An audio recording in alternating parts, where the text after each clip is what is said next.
começar esse sermão, a qual eu dei o nome de Um Amor para Recordar, a qual eu quero falar sobre o texto de Isaías 53, do versículo 1 ao 7, aonde eu quero narrar a maior carta de amor de Deus à humanidade e como esse Deus maravilhoso nos acrescentou na sua família, nos abençoou poderosamente.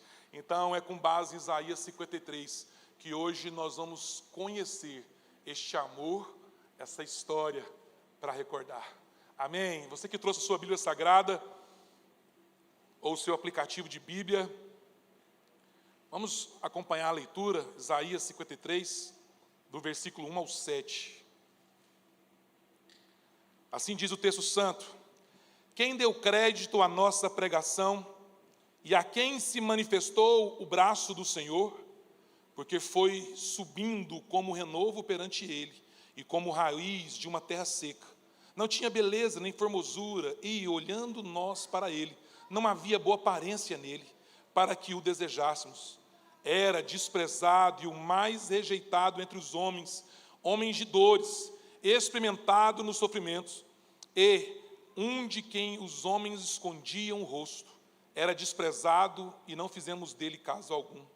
Verdadeiramente, ele tomou sobre si as nossas enfermidades e as nossas dores levou sobre si, e nós o reputávamos por aflito, ferido de Deus e oprimido. Mas ele foi ferido por causa das nossas transgressões e moído por causa das nossas iniquidades. O castigo que nos traz a paz estava sobre ele, e pelas suas pisaduras fomos sarados. Todos nós andávamos desgarrados, como ovelhas, cada um se desviando pelo seu caminho. Mas o Senhor fez cair sobre ele a iniquidade de todos nós. E ele foi oprimido e afligido, mas não abriu a sua boca. Como um cordeiro foi levado ao matadouro, e como ovelha muda perante aos seus tosqueadores, assim ele não abriu a sua boca. Oremos. Meu Deus, meu Pai, em nome do Senhor Jesus, diante da Tua palavra, Pai, tão antiga, mas tão atual, nós queremos nos curvar diante da Tua vontade, diante da mesa de Santa Ceia. Nós queremos hoje, Pai, fazer um memorial dessa história de amor linda e maravilhosa de um Deus que ama a criação a ponto de mandar o seu único Filho, Jesus Cristo, para padecer por uma sociedade, pelo mundo, por pessoas caídas. Obrigado por Jesus, obrigado pelo sacrifício vicário de Jesus, obrigado pela cruz do Calvário. Com certeza tudo isso é uma linda história para se recordar, e é por isso, Pai, que nós oramos e clamamos a Tua santa presença hoje em nosso meio. De mim, Pai, eu confesso a minha total dependência do Senhor. De mim mesmo não tenho nada a dizer, mas que eu seja profeta de Deus, boca de Deus hoje, a falar segundo a Tua vontade e segundo Teus propósitos a vida dos Teus filhos. E assim eu oro, na autoridade e no nome de Jesus o Cristo. Amém. Há histórias que o tempo apaga e há histórias que o tempo jamais consegue enterrar. Alguns nascem em livros, outras nascem em campos de batalha, mas esta aqui que eu acabei de ler, de Isaías 53, nasceu do coração de Deus, antes da fundação do mundo. É a história de um servo que se fez cordeiro, de um rei que se fez servo, e de um Deus que se fez homem para salvar o homem de si mesmo. Aqui está uma história a qual todos nós devemos recordar. Foi Jesus que se voluntariou, Ele não foi obrigado a estar, Ele se voluntariou a nos substituir no castigo. É esse Deus maravilhoso que era rei e entrou no mundo sem glória nenhuma, sem reconhecimento, sem formosura. Isaías diz isso, que não havia beleza nele e nem nada que poderia dar crédito, e nessa forma, nesta condição, nasceu numa manjedoura, caminhou em ruas humildes, se vestiu com roupas humildes, E é esse Deus maravilhoso que se fez carne, que se humanou e assumiu vestes de humildade para entender a mente do homem, para sofrer como o homem e a mulher sofre, para entender o caminho e para, quando cumprisse o seu projeto, mediar a reconciliação deste homem caído, dessa mulher caída, de volta ao Senhor. No Gênesis, quando a serpente, que era o diabo transfigurado, ele apresenta uma proposta para a mulher aceita, o homem se omite. Ali, a face do Senhor é retirada do homem, a voz do Senhor é tirada dos seus ouvidos, e a aparência de Deus é tirada de frente de todos aquele primeiro casal. E é justamente ali no Éden, após a queda, que se faz necessário um pregador. E Jesus é o pregador do Pai, que une de novo a vontade do Deus de santificar a criatura. E por ele mesmo ele não poderia fazer, pelos própria criação não poderia ser feito, mas ele se satisfaz no próprio Filho. O profeta Isaías escreveu essa palavra cerca de 7 séculos antes da encarnação de Cristo. Naquele período, Israel vivia espiritualmente longe de Deus, politicamente frágil e religiosamente corrompido. O povo esperava um libertador político, alguém para derrotar inimigos externos, mas Deus prometeu algo mais profundo. Não apenas libertação geográfica, mas libertação moral. Não apenas mudança de governo, mas mudança de coração. Ele não prometeu um imperador com espada, ele prometeu um cordeiro que desse o seu sangue para o povo. Ei, meu amado irmão, aqui está uma história que vale ser recordada.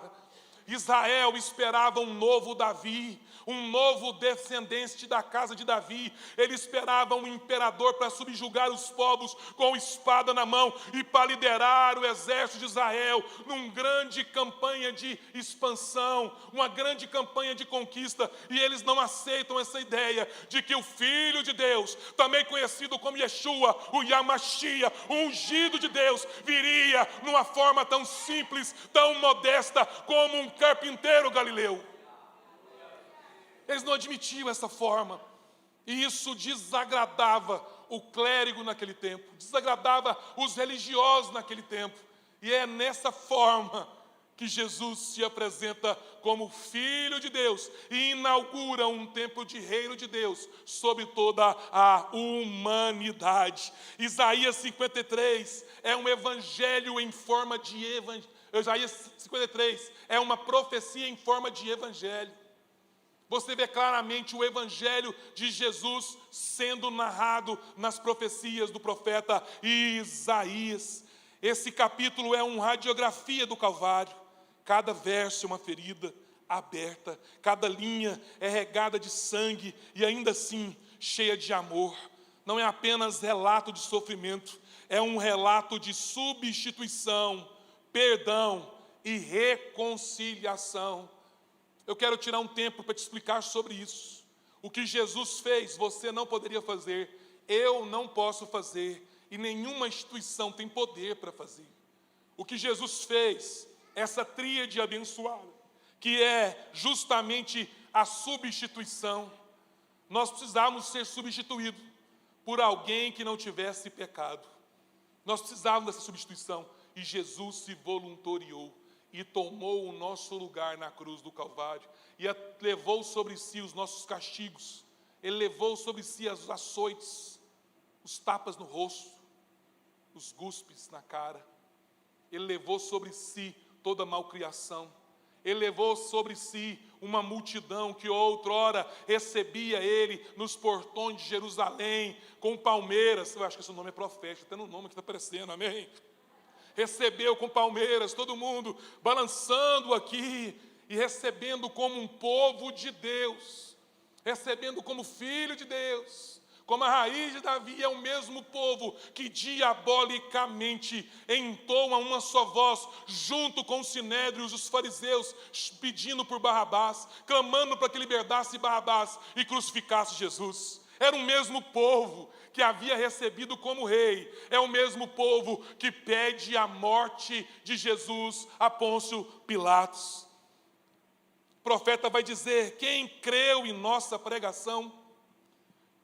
A pergunta de Isaías, quase em espanto, essa pergunta que abala o coração de Isaías diante dessa profecia. Essa pergunta atravessa os séculos. Quem, no meio de tanta pressa, tanta opinião e tanto orgulho, ainda crê que o centro da história humana não é um homem, mas uma cruz? Toda a Bíblia, de Gênesis a Apocalipse, aponta para esse acontecimento. E Isaías, séculos antes, enxerga aquilo que a filosofia tenta explicar e que a história nunca conseguiu apagar, a saber, o escândalo de um Deus que escolheu sofrer. Este é o maior escândalo da história. Como um Deus escolhe sofrer. A filosofia, em todas as suas escolas filosóficas, a história, dentro da sua arqueologia, todos os grandes estudiosos, todos os grandes entendidos, não conseguem compreender e explicar o escândalo de um Deus que escolhe sofrer, porque essa é a maior loucura de todos os tempos, e eles não conseguem explicar esta história. Mas agora, nós precisamos entender por que essa história deve ser recordada hoje, especialmente hoje, quando nos aproximamos da mesa do Senhor. Nós precisamos entender isso. Uma história para recordar não é memória emocional. Uma história para recordar é uma convocação espiritual. É o lembrete de que, muito antes de um mundo se modernizar, Deus já tinha tratado a doença mais antiga da humanidade, a saber, o pecado. E é isso que fazemos na Santa Ceia. Nós não apenas nos aproximamos do pão e do cálice, nós nos aproximamos da história, nós nos aproximamos de Jesus Cristo pendurado naquela cruz no Gólgota. Eu já disse isso na Santa Ceia passada. Quando nós aproximamos da Santa Ceia, nós temos um vislumbre da cruz. Nós estamos na sombra da cruz. Nós entramos na fileira junto com Maria, Maria Madalena e João, e vendo o Filho, Jesus, o Filho de Deus, sendo crucificado, torturado e colocado ali na nossa frente. A Santa Ceia deveria ser substituída por uma mesa muito bonita para uma cruz rude, porque foi na cruz a maior história de amor de um Deus que se fez fraco para livrar um povo que era fraco, mas em Jesus, através do sacrifício do Filho, se fez forte e agora tem um propósito. E é por isso, por causa da cruz, do sacrifício salvífico de Jesus na cruz do Calvário, que há esperança para você, para a sua casa, para o seu casamento, para a sua saúde. Ei, ouça isso, é por causa da cruz que há esperança para a igreja. Amém, meus amados irmãos. Quero trabalhar agora, rapidamente, 3 tópicos nesse sermão expositivo. O primeiro tópico é que a história começa com incredulidade humana. Acompanhe comigo aí o versículo 1 e 2 de Isaías 53.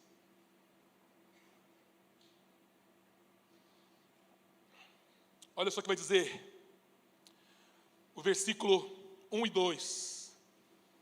Quem deu crédito à nossa pregação e a quem se manifestou o braço do Senhor? Porque foi submetido como renovo perante ele e como raiz de uma terra seca, não tinha beleza nem formosura, e olhando nós para ele, não havia boa aparência nele, para que o desejássemos. Isaías começa com um lamento. O braço do Senhor, isto é, o poder salvador de Deus, foi revelado, mas a humanidade não reconheceu. Deus revela o plano de salvação, mas a humanidade não reconhece esse plano. Acha muito humilde, acha muito feio, acha muito franzino, acha muito fraquinho para fazer uma obra poderosa como essa.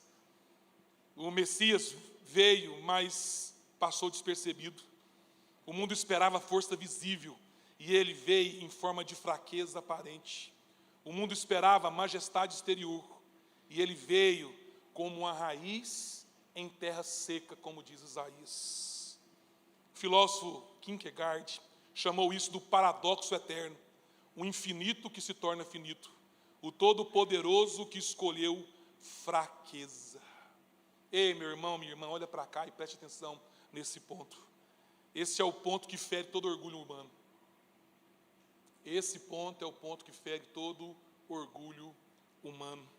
O coração humano, por natureza, não aceita um Deus que sangra, porque ainda acredita que pode se salvar sozinho. Nosso grande problema é esse: nós achamos que nós podemos nos salvar sozinho.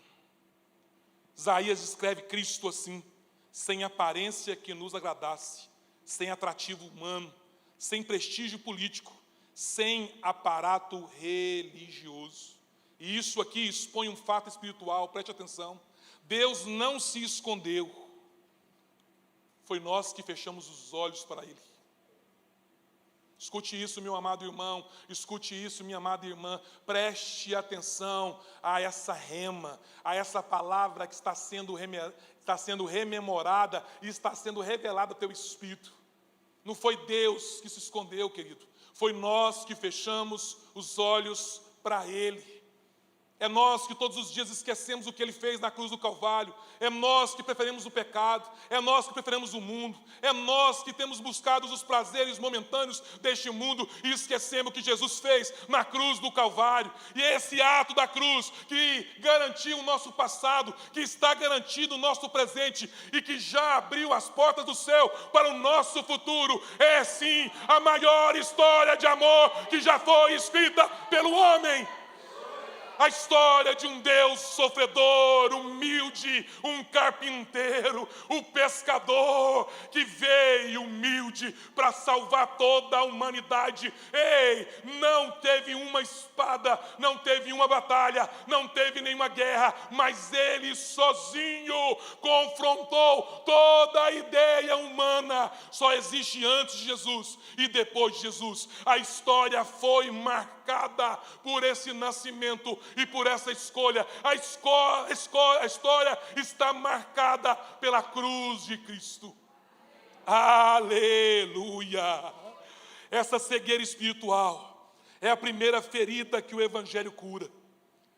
Quando Isaías pergunta quem creu, ele não está só perguntando sobre o passado, ele está perguntando agora.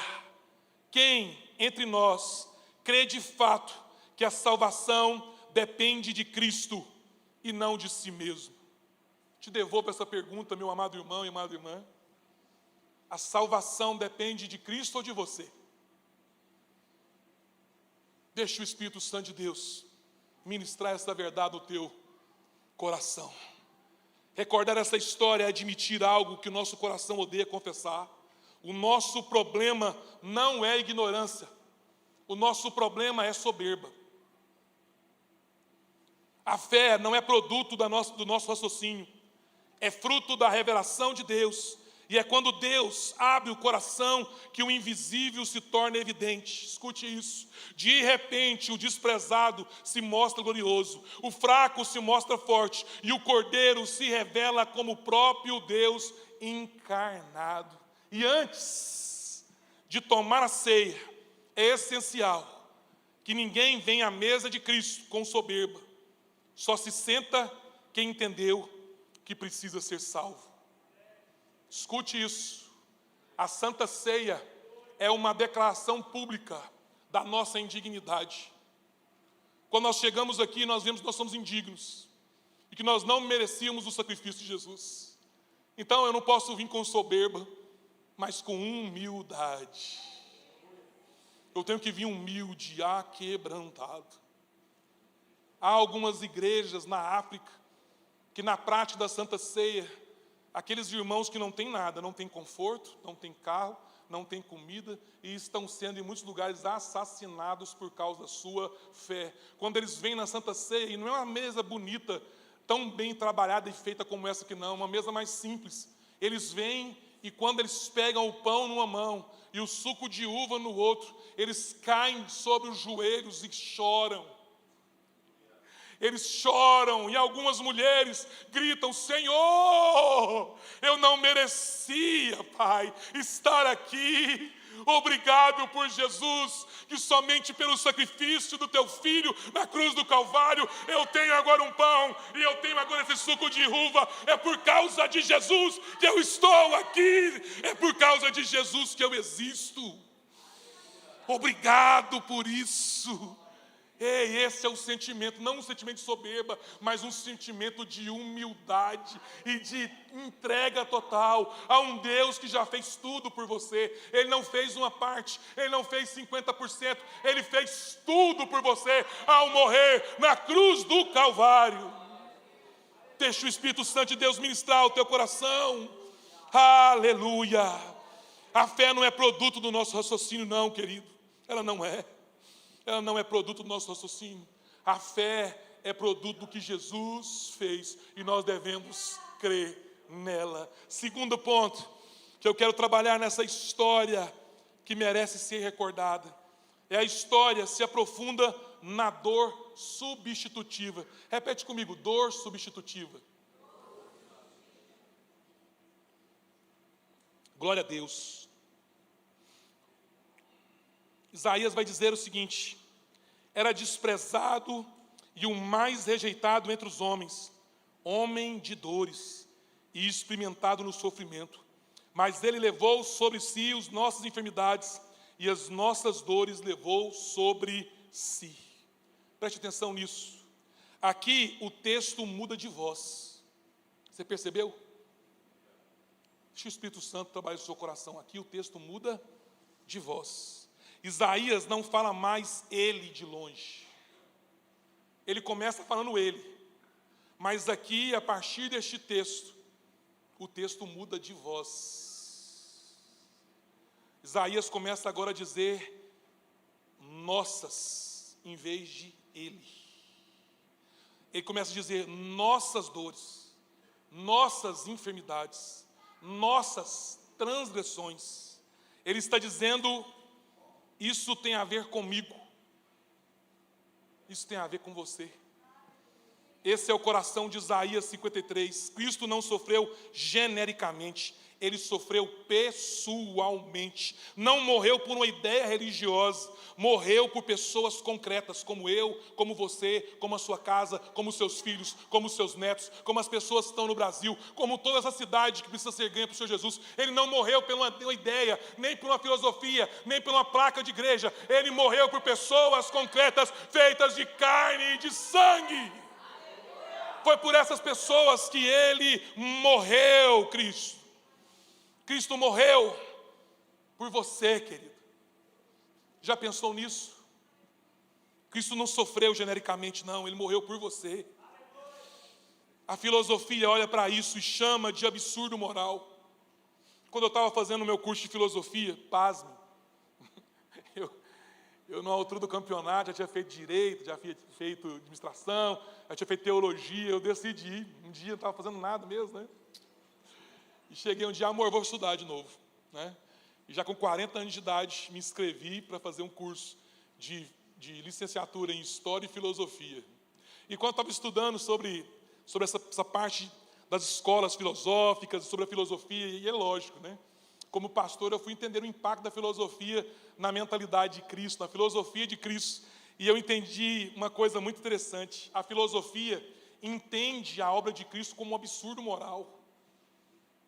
Sabe por quê? Porque eles não aceitam, nem a primeira, a segunda escola, nem os filósofos contemporâneos aceitam a ideia de um inocente pagando pelo culpado. A filosofia não aceita essa ideia, que um inocente possa pagar pelo culpado. Isso é um absurdo moral, segundo a filosofia. E de fato seria absurdo, meus irmãos, se ele não fosse amor. Mas a Bíblia chama isso de graça. Graça é justamente isso: o céu pagando a dívida da terra. É isso que é graça. É o céu pagando a dívida da terra. A filosofia não consegue explicar, a história não consegue explicar, o direito não consegue explicar, as mentes mais brilhantes do mundo não conseguem explicar a graça, porque graça não é entendida, graça é sentida. É quando nós, sórdidos pecadores, temos acesso a Cristo, aonde um inocente paga a culpa de pecadores. E ele não pagou a culpa de pecadores pequenos, não. Quando o texto vai ser trabalhado, a ideia aqui no grego é pecado que não se consegue pagar. É pecado que tem um preço impagável, uma dívida que não pode ser pagada pelo seu trabalho humano, somente pelo sangue do Filho de Deus. Essa é a ideia trabalhada aqui. Cada ferida em Cristo, querido, cada ferida em Cristo, querida, responde a uma culpa nossa. Ele foi ferido para que nós fôssemos curados. Ele foi moído para que fôssemos perdoados. E ele foi rejeitado para que fôssemos aceitos. O Filho de Deus se fez homem para que o homem se tornasse filho de Deus. Essa é a lógica de Jesus ter humanado, ter se encarnado e vivido uma vida humilde. E nos seus 33 anos de vida e de obra e ministério, ele mostrou como é viver uma vida resoluta, decidida, abençoada e sem pecados. Ele mostrou e ele apontou uma direção de volta para Deus. Lá no Éden, o homem se desvia na queda, e agora na redenção, em Cristo Jesus, num símbolo de tortura, que é a Bíblia Sagrada, nós nos vemos perdoados, porque um inocente Filho de Deus, que não havia mancha, que não havia pecado, que nada de mal havia feito, ele padece sob Pôncio Pilatos, é morto, é crucificado, querido, e ele conhece a morte. Nada tão terrível para um Deus do que conhecer a morte, porque eles são seres eternos e que não podem morrer. Mas Jesus passou por este crivo de humilhação e desceu à mansão dos mortos e morreu. Sabe para quê? Para entender a morte e entender a vida e te dar salvação.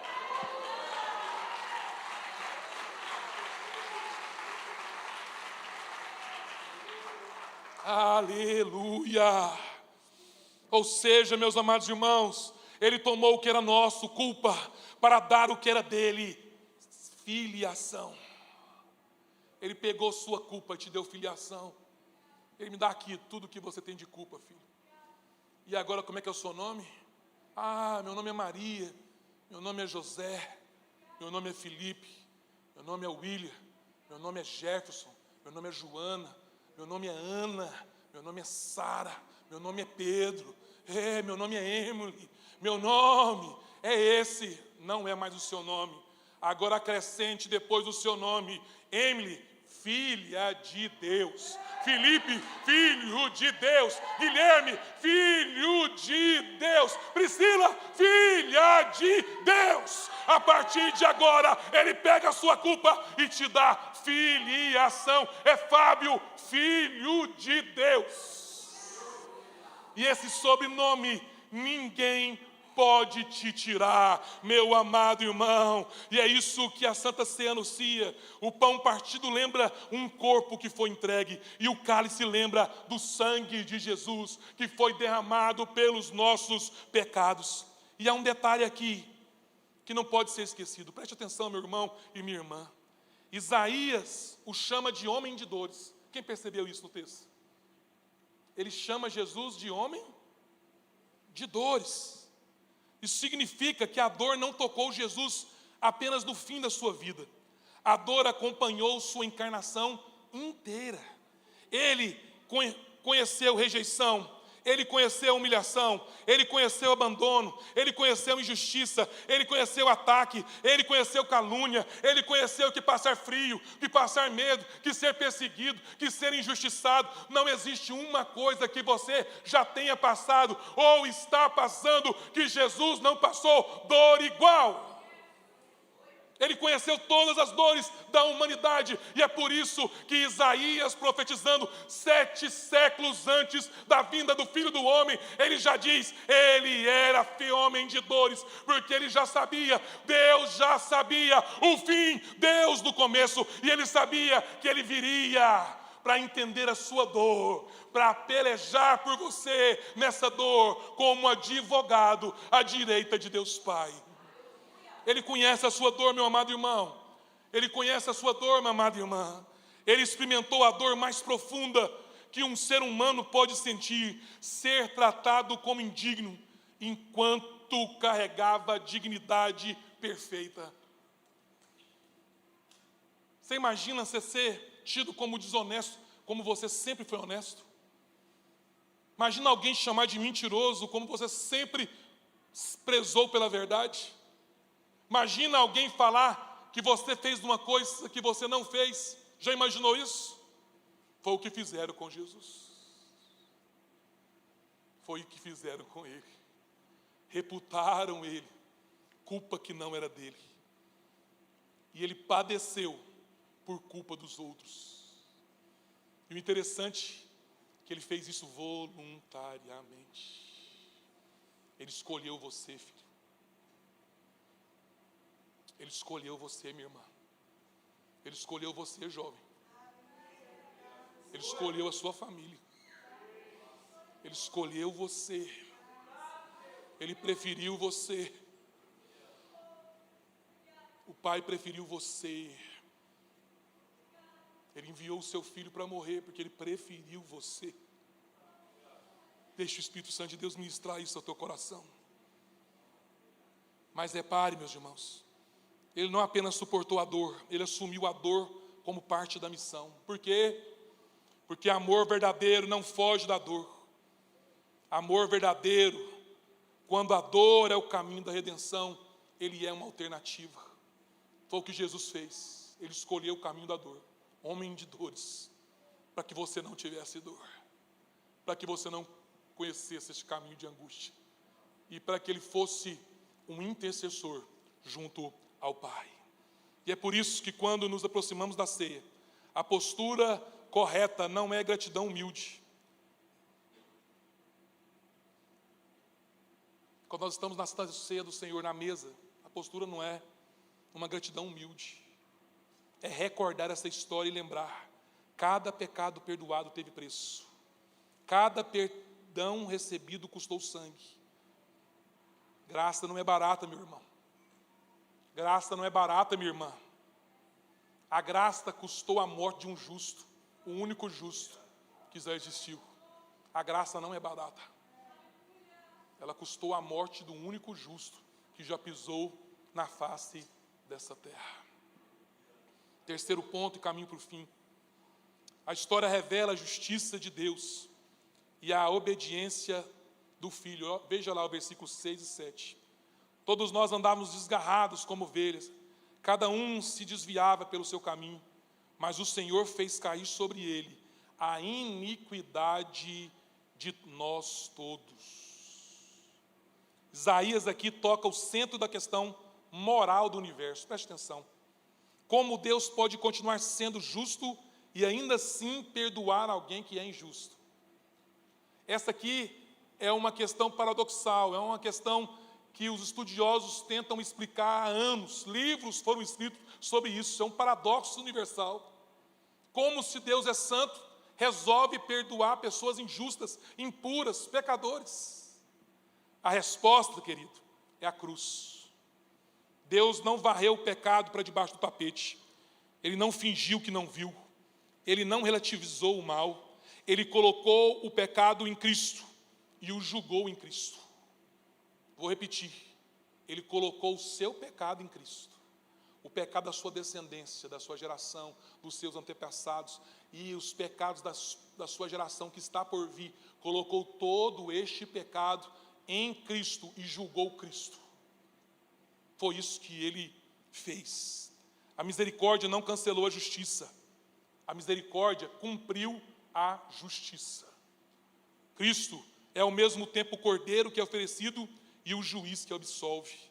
O cordeiro da Páscoa e o Senhor da glória aparece na mesma pessoa. Olha só o que o texto vai dizer: como o cordeiro foi levado ao matadouro, diz Isaías. Isso não significa que ele foi vítima, significa que ele foi voluntário. Ele escolheu ir, ele escolheu se dar como oferta. A graça que não custa nada é graça sem Cristo. Vou repetir: a graça que não custa nada é graça sem Cristo.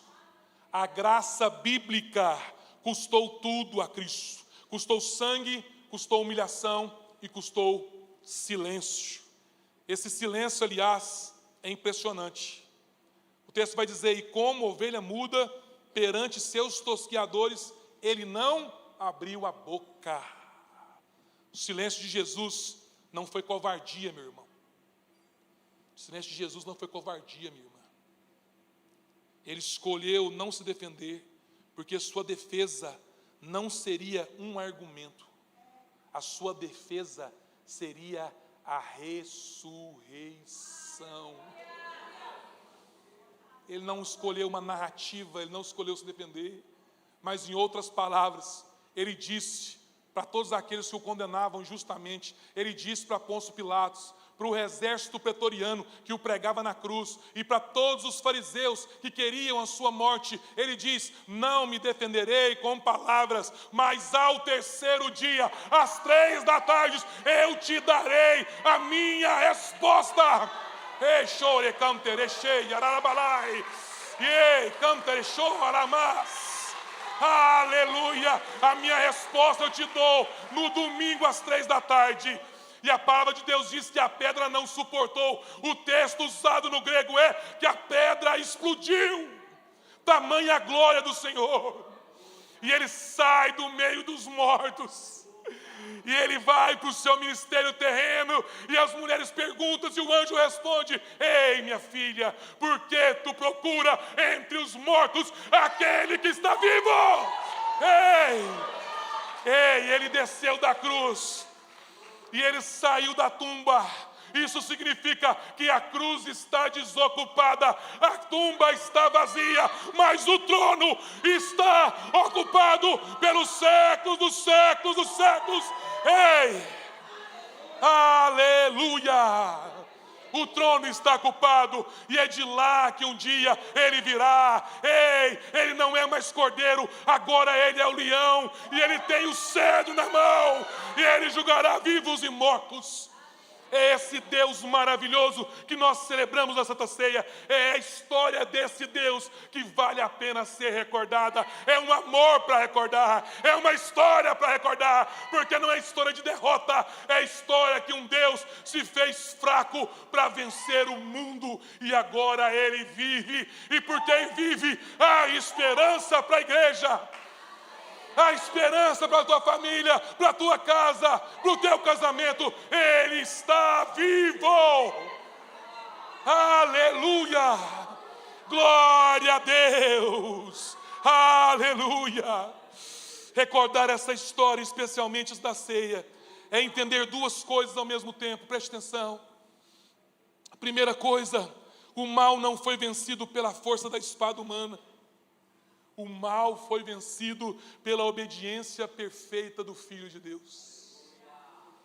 Segunda coisa que a cruz me aponta, essa história me aponta, é que a obediência é a forma mais alta de resistência espiritual.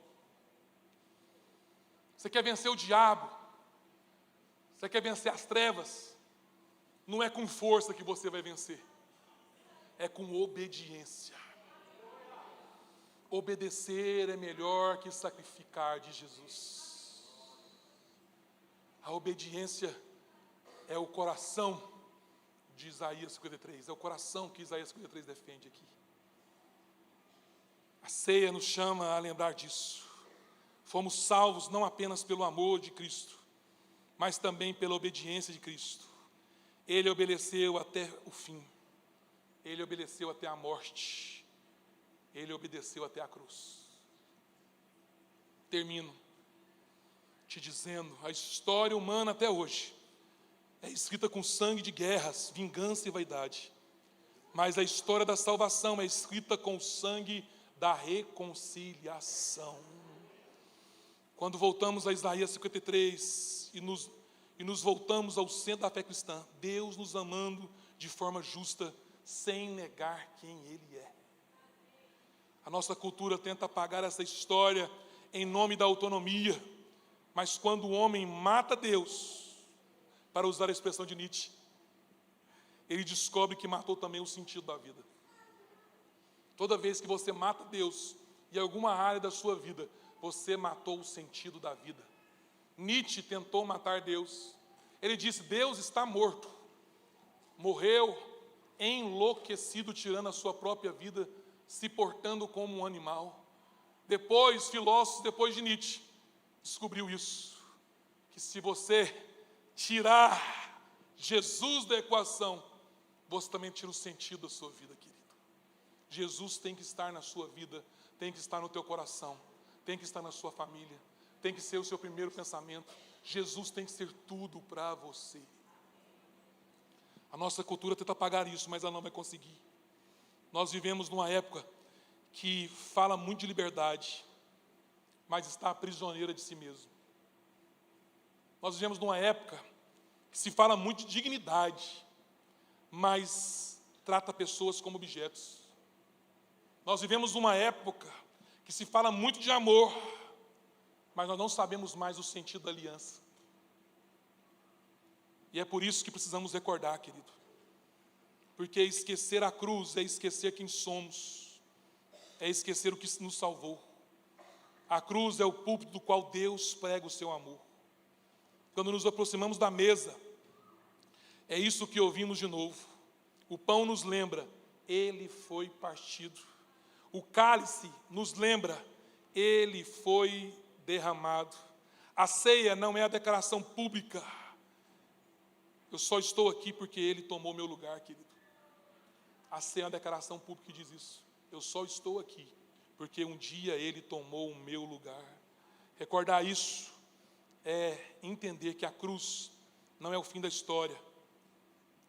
A cruz é o começo da eternidade. Amém. Adora o Senhor. Aleluia. Glória a Deus. Amém. Santa Ceia do Senhor, meus irmãos. Vamos ter um tempo agora. Quero chamar os pastores aqui à frente.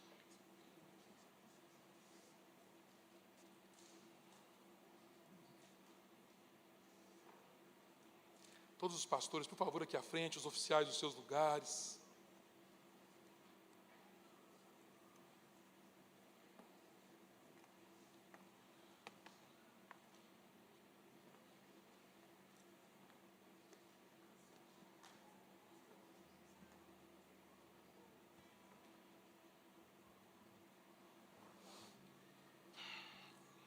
Louvado seja o nome do Senhor Jesus. Quero pedir a todos os pastores estar aqui à frente, por favor. Glória a Deus. Os oficiais também podem tomar os seus lugares aqui. O texto que eu quero ler está em Mateus capítulo 26, do versículo 26 ao versículo 30, a qual o autor bíblico vai dizer: enquanto comia, tomou Jesus um pão e, abençoando-o, partiu e deu aos seus discípulos, dizendo: tomai, comei, isto é o meu corpo. A seguir, tomou o cálice e, tendo dado graças, o deu aos discípulos, dizendo: bebei dele todos, porque isto é o meu sangue, o sangue da nova aliança, derramado em favor de muitos, para a remissão de pecados. E digo-vos que, desde agora, não beberei deste fruto da videira, até aquele dia em que hei de beber novo convosco no reino do meu Pai. E tendo cantado um hino, saíram para o Monte das Oliveiras. Nós vamos cantar o hino, mas antes eu quero te lembrar o que significa essa ceia. A ceia é para aqueles que um dia aceitou Jesus como Senhor e Salvador. A ceia é para aqueles que estão na comunhão com Jesus. A ceia é para aqueles que estão com a sua consciência em paz, dobrou o joelho e pediu perdão do seu pecado. A ceia é para aqueles que sabem perdoar. A ceia é um memorial que representa essa história linda que eu acabei de narrar da cruz do Calvário. A ceia é para o povo de Deus. E é memorial, porque ela tem prazo de validade. Nós faremos este memorial até que Ele venha. Talvez essa seja a última ceia da igreja. Talvez esse seja o último momento da história de Shecabias. Que de repente aqui um vento começa a soprar nessa igreja. Carros começam a ficar desgovernados, pessoas a gritarem, gente a correr, e nós seguros aqui na casa do Pai. O povo em loucura na terra, guerras, rumores de guerras, terremotos e grande aflição, e nós seguros aqui na casa do Pai. Enquanto alguns irão buscar o Senhor, nós que gastamos nossos dias servindo e buscando a vontade do Pai, em todas as coisas fazendo a vontade do Pai, nós seremos levados, transportados para as nuvens aonde Jesus está. Salmo 24 vai dizer: levantai, ó portas cabeças, levantai aos portais eternos, para que entre então o Rei da Glória. Quem é o Rei da Glória? O Senhor, Ele é o Rei da Glória. Ele é o Rei da Glória. Então levantai as cabeças, meus irmãos, preparai o caminho, como disse João Batista, aplanai as veredas, porque está chegando o dia que Ele voltará em grande glória. Será um momento triunfal para a igreja. A vinda é um momento triunfal para a igreja. Maranata. Aleluia. Talvez seja a última ceia, porque a próxima ceia não vai ter só a equipe de louvor de vocês aqui não, perdão. Não vai ter vocês cantando lá não, perdão, viu, Gaine? Perdão. Nós teremos os anjos todos em corais. Nós teremos todos os anjos em corais, amém. Aleluia. E no lugar do pastor Célio, que hoje dignamente, sendo frágil, fraco, pecador, não será mais ele, querido. Eu também serei substituído. Os pastores aqui à frente também serão substituídos. Nós iremos pular de lá, porque aqui estarão os 24 anciões.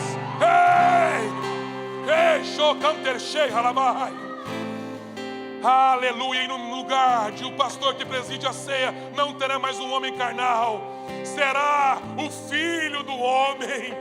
E todo joelho vai se prostrar diante do passeio das águas. Os anciões se prostrarão, os anjos se prostrarão, e Ele chegará com uma coroa reluzente, com olho que parece fogo, e quando você olhar nos pés e nas mãos, terá a marca da cruz. Essa será uma ceia maravilhosa, e é assim que eu termino meu sermão. Esta é uma história para se recordar. Esse é um amor para se recordar. Aleluia. É com essa compaixão, com esse sentimento, que eu quero convidar os irmãos e irmãs, os santos do Senhor, a se ficar sobre os pés. Aleluia. Glória a Deus. Pastor Joana, pode distribuir. Nós vamos levantar e fazer a consagração dos elementos.